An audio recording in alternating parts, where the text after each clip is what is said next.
अजित पवार यांच्या निधनाला महिना उलटला नाही त्यातच जय पवार यांनी अपघातासंदर्भात अत्यंत धक्कादायक खुलासा केलाय।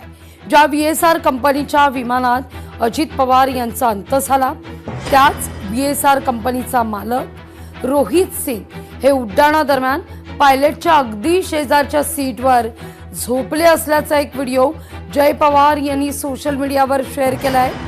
अशा प्रकारचा गंभीर आणि निष्काळजीपणा करणाऱ्या कंपनीवर आणि त्यांच्या मालकांवर देखील कारवाई करण्याची मागणी जय पवार यांनी व्यक्त केली आहे। या संदर्भात रोहित पवार आणि युगेंद्र पवार यांनी देखील ट्विट केलंय। उत्तम लोकांची जी भूमिका होती की रोहित पवारच एकटे ही लढाई करतायत आणि स्वतः अजित पवारांचे पत्नी जे उपमुख्यमंत्री आहेत त्यांची मुलं आहेत त्यांनी याच्यात सहभागी व्हायला पाहिजे। जर जय पवारांनी अशा प्रकारची माहिती समोर आणली असेल तर नक्कीच त्या विमान कंपनीवर जो रोहित पवारांची मागणी VSR कंपनीवर आणि DGCA वरती FIR दाखल व्हायला।